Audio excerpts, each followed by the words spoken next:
Oke, udah jarang banget gue ngebedah permasalahan handphone yang rusaknya kenapa, karena apa, solusinya gimana. Oke, kali ini adalah konten rusak lagi.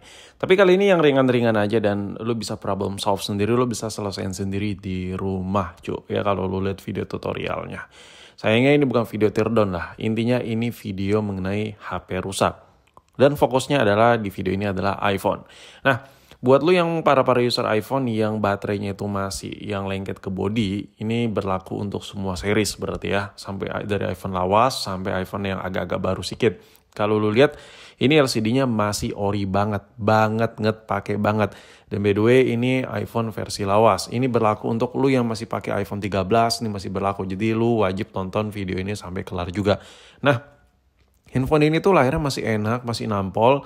Dan seperti yang kita tahu untuk layar-layar yang ori itu yang kalau udah berumur rata-rata tuh nggak rusak yang sampai nggak bisa disentuh. Bukan. Biasanya kalau rusak karena pemakaian itu kayak ada shadow tipis lah.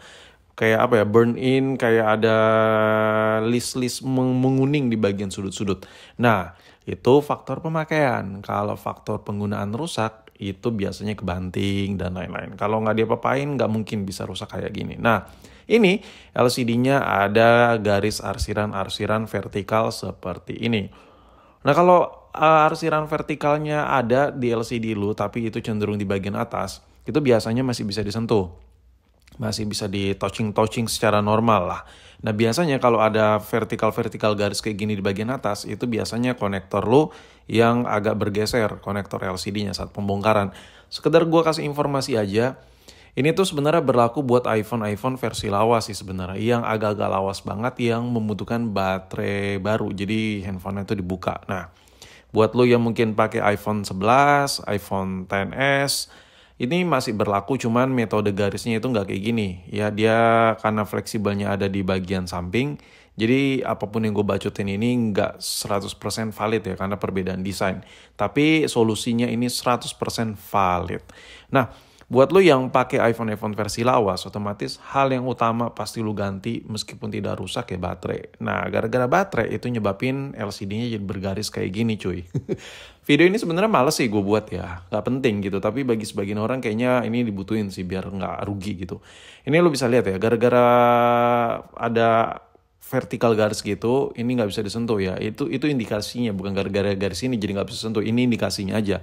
Lo bisa lihat ini ada bagian bawahnya yang ada garis-garis vertikal gitu, tadi tidak bisa disentuh sama sekali kan bagian bawahnya. Jadi gue mau swipe up buat naikin turunin brightness, mau pencet airplane mode gitu-gitulah. Karena ini masih pakai iOS yang pakai iPhone home button, jadi swipe dari bawah gitu, itu nggak bisa nongol karena memang bagian bawahnya tak bisa disentuh. Solusinya apa? Sebelum ke solusi gue kasih tahu dulu. Jadi handphone ini bergaris-garis kayak gini rusak karena bukan karena LCD-nya, melainkan karena baterainya. Lalu salah baterainya kah bang? Tidak juga. Salah si pemasangnya. Ini adalah baterai baru cuy. Ini baterai baru. Dan gue sekedar kasih tahu aja. Kok bisa bang lu dapat unit gini? Jadi gini. Ini adalah iPhone pelanggan dari toko online gue. Ya, dari online shop gue. Dan dia tuh tiba-tiba HP-nya tuh nggak bisa disentuh gitu ya. Dan ternyata waktu gue bongkar, ini baterai baru bos. Baru ganti baterainya. Tapi ya udahlah, LCD-nya gue ganti aja lagi yang baru ya, nggak kena biaya. Ya begitulah. Kadang gimana ya, nikmatnya dagang tuh meskipun rugi tapi pelanggan nyengir senyum gitu tuh tetap ada kenikmatan. Bagi gue itu udah bayaran lah buat gue. Kita tuh kalau dagang tuh nggak mesti mikirin untung gitu. Balik lagi ke topik, nah ini lu bisa lihat baterainya terlalu nimbul. Kenapa? Kalau gue balik, nah yang masang baterainya itu double tipnya tidak dilepas. Cover seal double tipnya tidak dilepas ya. Adhesive-nya itu kan ada pelindungnya tuh, plastik warna biru. Ini tidak dilepas. Ini tuh warna biru ya, warna biru yang tebal-tebal gini, tuh pelindungnya. Itu seharusnya dikletek dulu.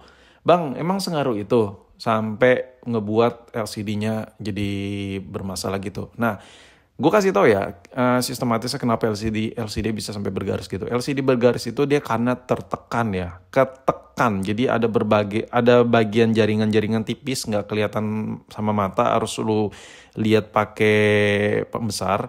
Itu jalurnya tuh ada yang putus gara-gara ketekan di bagian LCD belakangnya ya. Nah, Kalau biasanya lu ganti baterai yang nggak model-modelan begini, itu kalau pakai plastik gini rata-rata ada yang masih oke-oke aja. Cuman amannya plastik ini udah pasti dilepas dong. Ini gue kasih lihat dari samping deh. Baterai ini tuh model baterai yang power gitulah, yang emahnya sekian-sekian ribu. Jadi baterai ini tuh agak lebih tebal di bagian covernya ya. Jadi baterai ini tuh lebih tebal dibandingkan baterai standar. Kalau lu mau yang aman sebenarnya sih untuk ukuran ya, aman beli baterai yang OEM-OEM aja. Cuman kalau mau mungkin bagus, ya lu rasa lu lebih aman ya udah silakan. Lu entah beli merek kayak yang baterai ini Cortex ya kan kayak gitu-gitu fine-fine aja lu beli. Cuman konteksnya selama ini gue coba bongkar, baterai ini tuh lebih tebel ya. Baterai-baterai double power gitu lebih tebel sedikit cover-covernya. Nah, karena baterai itu tebal, ditambah lagi plastikan double tip yang nggak dilepas, otomatis ke bagian LCD belakang ini keteken karena udah nggak ada space lagi sama sekali. Udahlah baterainya tebal, double tipnya juga tebal, ditambah seal pelindung double tip ya juga tebal kagak dilepas, baterainya lengket kagak, nambah tebal iya, LCD-nya kegencet iya. Mau nggak mau ketekan mungkin waktu awal pasang nggak langsung ada kerusakan, cuman kan kalau kita pakai kadang dimasukin ke kantong, kadang kita kegencet sama tangan kita, dia nggak ada space ruang, begitu kita ada tekanan di handphonenya ya udah crack secara halus ya kan. Nah, karena dia crack secara halus, indikatornya ada garis-garis vertikal tadi di bagian bawah. Solusinya kalau udah kayak gini gimana bang? Karena tetap pengen pakai baterai yang Cortex ini, otomatis dilakukan penggantian LCD. Nah, solusi paling simpel karena dia tetap pengen pakai baterai yang ori Cortexan ini, yang bagi gua baterai Cortex ini lumayan tebal baterainya ya, tebal di bagian lapisannya gitu. Mau nggak mau ya udah solusinya kaleng ininya dilepas aja biar aman. Jadi LCD itu ada kaleng pelindung belakangnya.